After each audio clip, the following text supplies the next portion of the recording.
Aga pa lang, nitong June 15, ang mga kalsada sa mga bayan-bayan sa probinsya ng Agusan del Sur binagsana ng mga tao. Nung araw kasing yun, sasalubungin nila ang pag-uwi ng batang atleta na itinuturing nila ngayong bayani ng kanilang probinsya. Ang husay kasi nito sa pagbabasketball nagbigay ng napakalaking karangalan sa kanila. Walang iba kundi si Rene Clerk Bobet Baterbonia.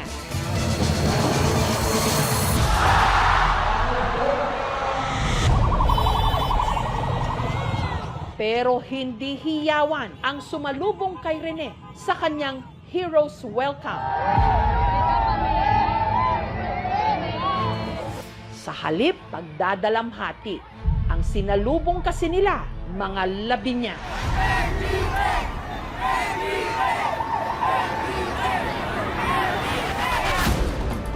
June 8, si Rene at ang teammate niyang si Divine Adili nalunod habang nagtitraining daw ang kanilang basketball team sa Ateneo sa isang resort sa Dipakulaw, Aurora Province.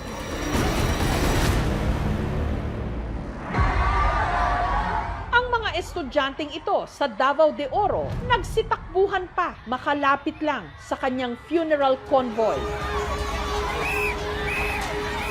Pagdating sa bayan ng San Francisco, sinalubong si Rene ng isang water salute.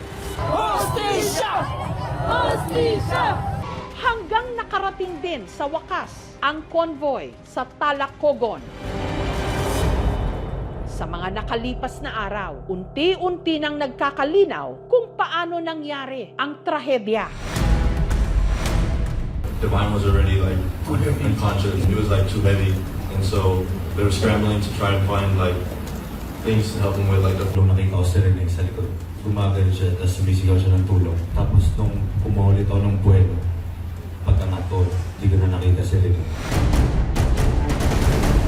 Hindi ito aksidente. Right now, ma'am? No, it's not. Was it initiation rites? No po, not at all. Oh no, it just hurts how people, perceive it that way. As a coach, I lost my voice too. To the depth of my being, I'm sorry. Yung sorry at saka tawad, hindi yun enough, ma'am. Hindi yun ang kailangan namin. Kailangan namin is sorry na may malasakit at katotohanan. Makukuha na kaya ng naulilang mga pamilya ang hinahanap nila katotohanan?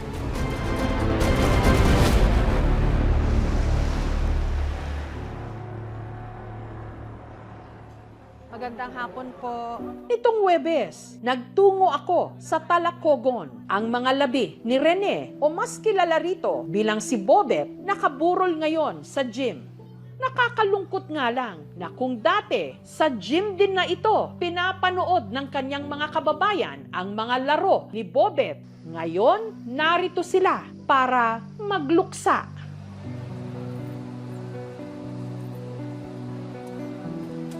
Isang hero's homecoming ang ibinigay kay Rene Bobet Baterbonia sa kanyang pag-uwi ng Mindanao. Pero hindi ito ang inasahan niyang katuparan ng kanyang pangarap. Maraming puso ang nadurog, nagluksa at nanghihinayang sa maaari sana niyang naabot. Maayong adlaw po, walang katumbas ang pagdadalamhati ngayon ng mga magulang ni Bobet, ang kanyang Papa Bobot at Mama Bebet. Una po sa lahat, maraming salamat po sa interview na ito at nakikiramay po ako ng taos-puso sa inyo. Kamusta na ho kayo?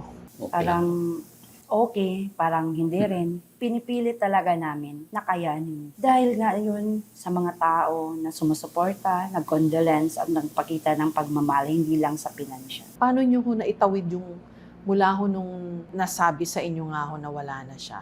Sakit naman yun, ma'am, sa amin. Parang sinisisi namin yung sarili namin. Ba't pumayag kami na pumunta siya doon?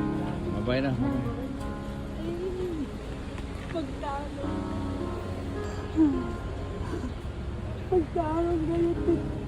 Yung araw na may send-off kayo kay Bobet, ang higpit po ng yakapan nyo. Ako gustong payo ka mo pero para kaniyo.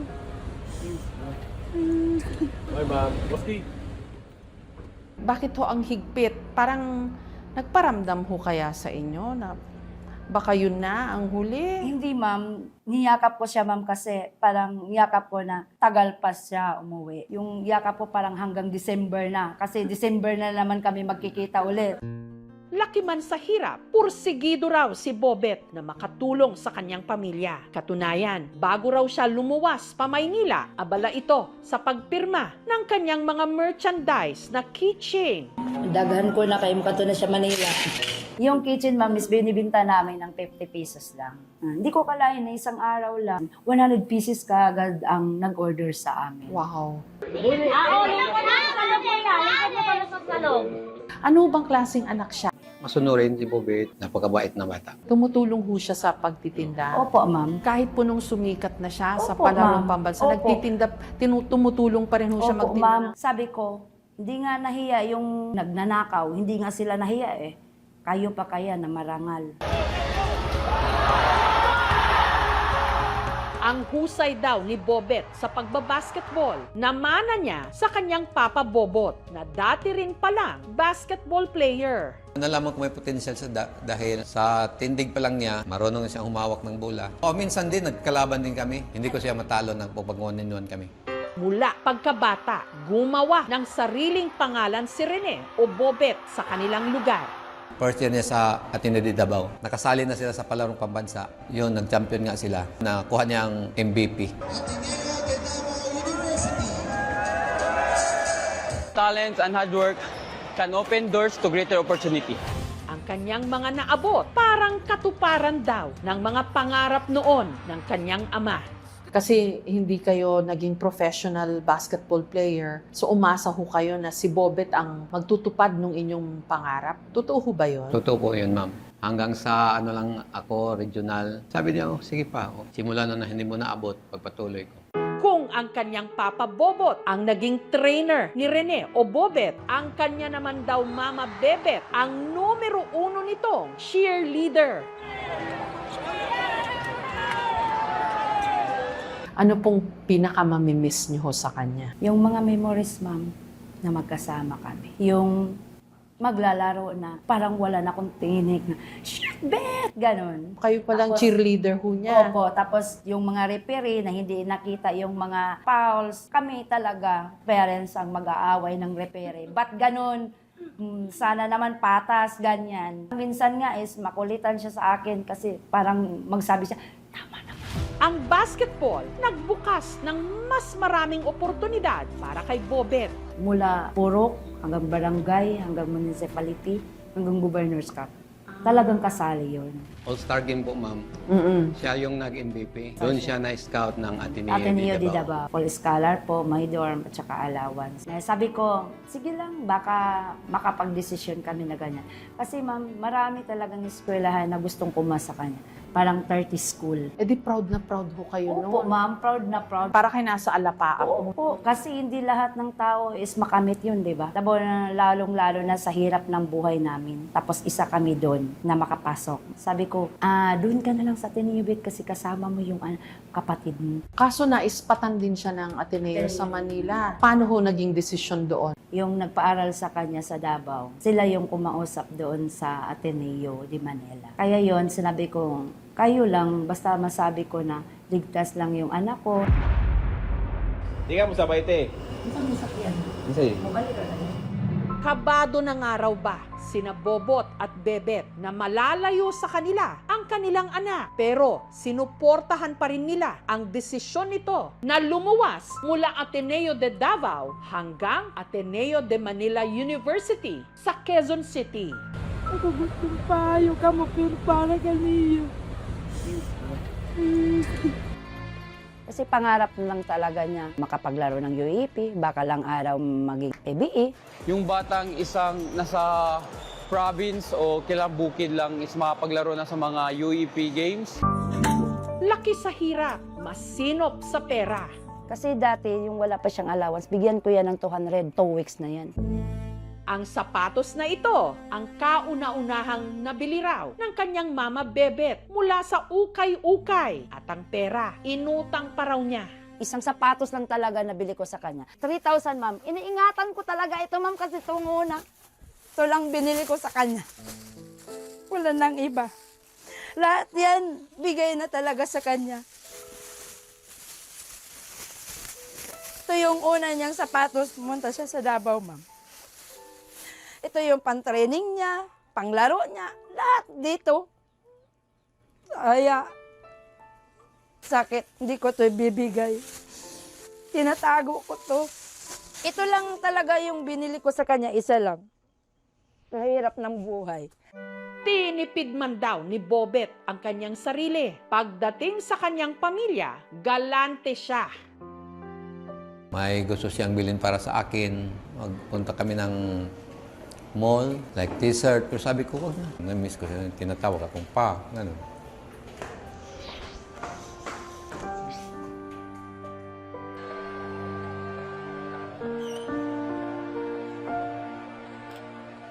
Ang pinaka-iniingat-ingatan ngayon ni Rubian ang iniregalo sa kanyang sapatos ng kanyang nakababatang kapatid na si Bobet. Sabi ko sa kanya, balang araw, pagkatapos ko mag-eskwela, babawi din ako sa kanya pag magkapera din ako. Pero nung last, hindi na ako nakabawi kasi wala na pala si Bobet. Siguro sa mga kapatid ko na lang na maliliit ako makabawi. Nakadisplay din ang mga karangalang iniwan ni Bobet. Pati na ang kanyang mga jersey na ang isa inaalok na raw bilhin ng milyon. Sinabi ko, ayoko, kahit ilang milyon pa yan, hindi ko yan ibibigay kasi lahat ng mga jersey niya, ma'am, na maging MVP at saka Mythical 5 champion, yung mag-champion, binibigay niya sa akin. Ikaduhanin niya ngayon ni Paul sa San Nicolas. Nitong Biyernes, ibinigay ni Bebet ang isa sa mga jersey ni Bobet sa kanyang fan na nakiramay. Tamis mo ako!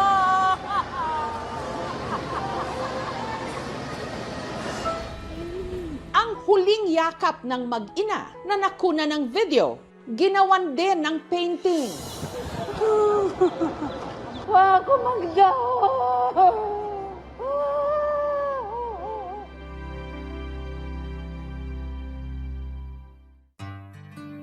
Nakasalubong ko ang ilan sa mga kababata ni Bobet. Anong naaalala nyo kay Bobet? Ang kabaitan.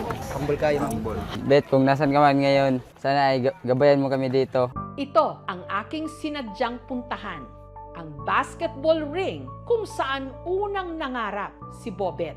Ang kwento ni Rene Bobet Baterbonia ay katulad din ng marami sa atin. Small town boy with a big dream. Dito ho siya nagsimulang mangarap. Sa napakasimpleng basketball court na yan, nagawa sa kahoy at konting bakal, na ang sahig ay lupa na baku-bako ni hindi sementado, pero yan daw ho ang naging susi kung bakit siya naging matatag.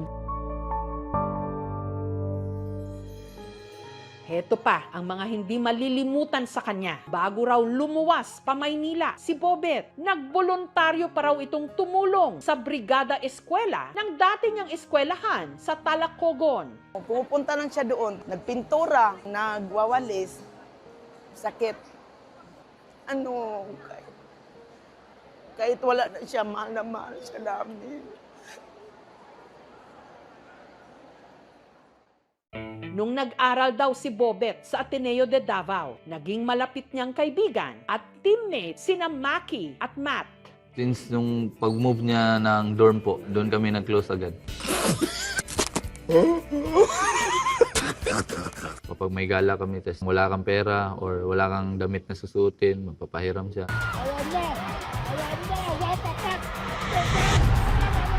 Sobrang bait, ma'am, hindi marunong magalit. Kung maaari, kaibiganin niya yung kalaban. Ganun. Hindi niya gusto nga may kaaway siya, ma'am. Nandito tayo sa kwarto niya ngayon kung saan siya natutulog dito sa dorm namin. May mga naiwan pa siya ng mga gamit dito. Panggala niya ng mga t-shirt yan. Si Bobet is always yung positive. Siyang palaging nag-give hope sa amin. Hindi yan siya na down. Dream come true niya talaga na makarating dun sa Ateneo de Manila kasi dream school niya yun. Nangihinayang, ma'am, kasi nawala na yung one of the greatest future ng Pilipinas, ma'am. Kasi si Bobet, mayroon talagang mararating, ma'am. Ang Ateneo de Davao University, kung saan nag-high school si Bobet. nag-alok ng full scholarships sa lahat ng mga naulilang kapatid niya. Ipapangalan din sa kanya ang covered court dito. Ang kanyang jersey number 2, ni-retire na rin ng eskwelahan. Wala nang ibang player sa kanilang universidad na makagagamit nito. Samantala, hanggang ngayon, nakaburol pa rin ang labi naman ni Divine Adili, teammate ni Bobet na kasama niyang nalunod sa Aurora Province. Ang pamilya ni Adili nasa Nigeria pa. For now is that I'm restless. I'm supposed to be in Philippines, but the possibility is what I'm not seeing now, because the time we will leave Philippines is Monday, and then to arrive here on Wednesday. I'm sad about the arrangement, but there's nothing I can do for now. I rest my case. Let them bring him back. Ang pagkalunod at pagkamatay ni na Baterbonia at Adili parehong iniimbestigahan ng Philippine National Police, CIDG at ng NBI.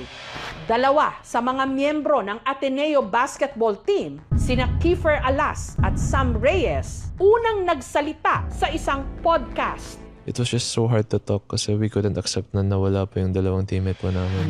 Sinundan ito ng town hall meeting na inorganisa ng Ateneo kung saan nagsalita rin ang 3 pang players tungkol sa nangyari. Bago pa raw sila lumusong sa dagat, alam na nila na malakas ang mga alon doon. We had meetings before training that Coach Tab explained about the rip currents and how to get out of rip. We had like a pretty long discussion naman about it. Swim vertical to the shore po pag may rip current. Sa unang gabi raw nila sa resort, kinumpiska ng kanilang coach na si Tab Baldwin ang kanilang mga cellphone. Kinaumagahan, June 8, maaga raw silang ginising para simulan ang anila training. Pag-ising nyo dapat diretso shore na. Kasi pag bigyan mo ng 2 minutes, may push-ups yun na gagawin. Pinatakbo raw sila ng 4 na kilometro. Doon si Rene na hindi namin na-expect na siya yung pinakaunang matapos kasi kakarating niya lang. Hanggang nung hapon, tinanong daw sila ni Coach Baldwin kung sino sa kanila ang mga hindi marunong lumangoy. Nagtaas ako ng kamay kami JM. Sino rin marunong lumangoy? Sinabi niya. Sila Divine hindi marunong lumangoy. Ang susunod daw kasi nilang gagawin, water activity, kung saan kailangan nilang bumuo ng isang linya sa dagat. This is Coach Dean. Then we lined up from the shore. Then yung pinaka-dulo po is papunta ng open water. How many were you? 20.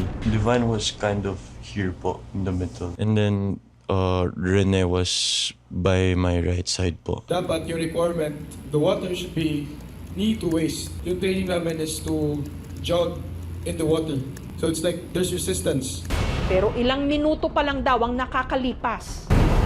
Biglang lumakas ang alon. How tall was the wave at that time? It was bigger than us po. Yeah. No, second wave, one of our teammates started screaming help. All of us were panicking na po. We didn't know that we were called like farther. The coaches started telling us to move to the shallow. When we were swimming back to the shallow part, we noticed like we're kind of not moving anymore. The panic like started like coming in. That's when I realized this is bad. He really needs help. In this scenario, we already saw Divine like floating like that because Divine didn't know how to swim at all. How many minutes do you think? 5, 6, 10 minutes? Struggling to get out. Nung umiyak ng tulong, nakita ko si Rene sa likod. Nagtawag si Rene. Tumagal siya, tapos sumisigaw siya ng tulong. Tapos sinabi ako, tumalong ka lang. Tapos nung kumaulit ako ng buweno, pag-angat ko, hindi ko na nakita si Rene. Yung nakita ko na si Divine sa likod. I heard they were screaming for help kasi po nakita na po nila si Rene. Rene was the first one found po. When we saw Rene, it was us who carried him out of the water. Not the First medical, responders. Wala pong tumulong. Makalipas daw ang ilang minuto, sunod na naiahon si Adili. I was crying na. I was just hoping na hindi pa po sila kukunin ni Sonito. It's too hard then. They were doing CPR for a bit. The only one I heard that had pulse po was Divine po. On the beach, he had a pulse? Yes, po. And then they put him in the ambulance and brought him to the It wasn't an ambulance. different It po, was police car. police vehicle. Yes Yeah po. po. Ayon kina Alas at Reyes, hindi raw sila sigurado kung ang kanilang pagpunta sa Aurora may parents' consent o anumang papeles na ibinigay sa kanilang mga magulang bago ang tinatawag nilang team building activity. Iisa lang din daw ang lifeguard at security guard sa resort. Hindi rin daw nila alam kung may sinabi ang resort sa kanilang mga coach na huwag masyadong lalayo lalo't iba ang paggalaw ng dagat. Dahil sa nangyari, ipinasara ang resort. The players are informed of the landscape and the challenges that they will be facing. In the resort itself, there are house rules and guidelines posted in every room, very specific to rip tide or rip current. As far as your client is concerned, wala kayong pagkukulang. Of course, all the necessary precautions were there. I feel guilt lang po. Why? Rene was beside me and I felt na I could have done more para di siya malunod. It was eating me alive. Naging mainit ang diskusyon sa town hall meeting ng Ateneo. Bakit daw tila naging tahimik ang universidad at hindi agad nagbigay ng mga detalye tungkol sa nangyari? Yung nangyari kay Divine at kay Rene was completely avoidable. Bago ang town hall meeting, nagdaos ng press con ang Ateneo sa pangunguna ng presidente nito, si Father Bobby Yap. We face you today with heavy hearts, speaking from a landscape of deep and profound pain and sorrow. When a young man dies, we mourn both the loss of life and the shattering of dreams. On behalf of Ateneo de Manila University, I am here to say simply and directly, we are truly, deeply sorry. Makikipagtulungan daw ang Ateneo sa investigasyon. Bubuo rin daw sila ng independent fact-finding panel. Nito lang June 15, nag-resign na si Tab Baldwin bilang head coach at si Epok Kimpo bilang team manager ng Ateneo basketball team. Ang hepe ng PNP-CIDG sinabing sa inisyal nilang investigasyon ang pagkamatay ni na Baterbonia at Adili hindi aksidente. As far as CIDG is concerned, hindi ito aksidente. Right now, ma'am? No, it's not. There are two directions yung pinupuntahan namin, either homicide or racing po. It was not intentional. It was really an accident. Among the possible is the forced calisthenics, exposure to the weather, or any other brutal treatment or forced physical activity.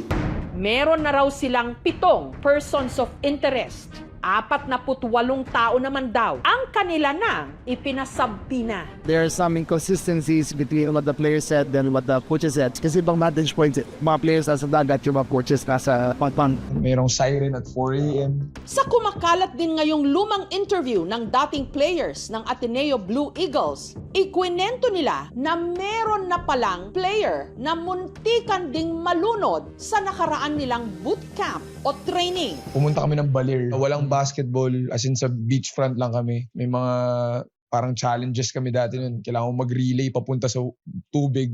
Sa Baler, lakas ng alon nun. Wala namang nalunod. Muntik na. Muntik na. Naging usap-usapan din ang naging pahayag ng tiga MDRRMO ng Aurora Province na ipinatigil niya di umano ang CPR kay Baterbonia para madala raw ito agad sa ospital. Hanggat maaari, huwag kang huminto ng CPR. The reason why we are performing CPR and artificial ventilation is to continue the artificial oxygenation of the blood that will flow. Kung halimbawa man mayroong naging kapabayaan ay nagresulta sa pagkamatay, ang tawag doon sa batas ay criminal negligence, reckless imprudence resulting in homicide. Ngayon lumalabas na yung mga detalye. Nababasa niyo ba yun? Napapanood niyo? Ayaw ko munang yung isip namin, ilito, kasi nandito pa kami. Sa huling pagkakataon, dito lang namin siya makasama. Naglabas na ng Immigration Lookout Bulletin Order laban kay Coach Baldwin at 4 pang iba. Nitong Biyernes, June 19, humarap na sa PNP-CIDG si Coach Baldwin. May mga ipinuntos din ang mga abogado ng pamilya Baterbonia. There must be a designated supervisor with specific safety responsibilities. There must be a medical officer or first aid personnel. There must be a detailed risk management plan. There must be an informed parental consent. Kinontra rin ni Attorney Torion ang unang deklarasyon ng PNP sa Aurora na walang foul play sa pagkalunod at pagkamatay ni na Baterbonia at Adili. It was a very premature declaration. No foul play, accident lang daw. We already intimated our feelings to the CIDG as well as NBI in front of Mother Baterbonia, and pati siya na-shock bakit daw nagsabi na kaagad yung Aurora na aksidente yung nangyari. Ang bilis-bilis daw ng investigation. Ang UAAP na kinabibilangan ng Ateneo de Manila University naglabas na rin ng pahayag. The Board of Trustees of the UAAP approved the recommendation to bar from the UAAP all the coaching staff of the Ateneo de Manila University who were present during the June 8 incident in Dipaculao, Aurora. Justisya para kay Rene at Divine! Justisya! Biyernes, June 19, nag-walk out ang mga estudyante ng Ateneo para iprotesta ang mga nangyari. Sa graduation ceremony nung araw ding yon, nagsuot ng itim na ribbon ang mga graduate. Sa ibabaw ng kabaong ni Bobet, may inilagay na sisiw. Katulad ng karaniwang ginagawa sa mga namatay na naghahanap ng katarungan. Sa bawat tuka raw kasi ng sisiw, sana makonsensya ang mga dapat managot. Maraming talagang mga tao na maganyan, ganyan. Ginagawa ko lang naman yun, ma'am. Wala namang mawala sa amin. Ma'am, baka lang may gusto kayong sabihin sa teammates, sa coach, at saka sa Ateneo sa Manila. Salamat sa pagtanggap sa anak ko sa Ateneo de Manila. Kung ganyan ang nangyari, wala naman akong magawa. Kasi ganyan na yan. Sana nga masabi nila kung ano talaga ang katotohanan bago napatay yung anak. Sana sila lahat ay makonsensya. Mihingi ko sila ng tawad sa inyo. Hindi naman yun enough, ma'am. Yung sorry at saka tawad. Hindi yun ang kailangan namin. Ang kailangan namin is sorry na may malasakit at katotohanan. Sabi po ng Ateneo, bibigay daw ho nila lahat ng maitutulong nila sa inyo. Hindi naman yun din sapat. Kahit anong bagay naman, ma'am, hindi mo yan mapapalitan. Wala akong sinasabi na mga material na bagay. Hindi namin yun kailangan kasi sanay naman kami sa hirap. Mahirap lang kami, pero mayaman kami sa respeto. Sana hindi niya patulogin kung may mga taong may kasalanan sa kanya. Anak, o asa mang kakaron, natunta nga padayon sa imong lakaw, ayaw nagkawili sa imong mga manghod, kami na ang bahala. Gustong payo ka mo, pero para ganiyo. Kung nakikinig yung anak ko, walang sawang pagpasasalamat at pagmamahal na ibinigay sa amin. Thank you sa mga alaalang hindi makalimutan sa mga tao. Mga alaalang kahit sino pa man na hindi parang walang kapalit.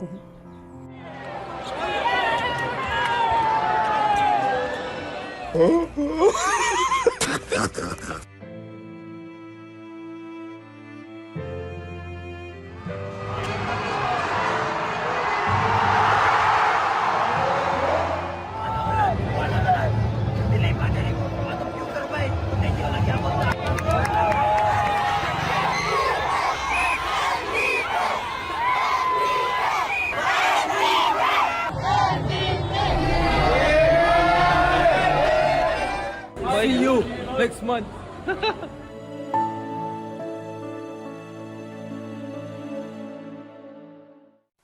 Thank you for watching, mga kapuso. Kung nagustuhan niyo po ang videong ito, subscribe na sa GMA Public Affairs YouTube channel. And don't forget to hit the bell button for our latest updates.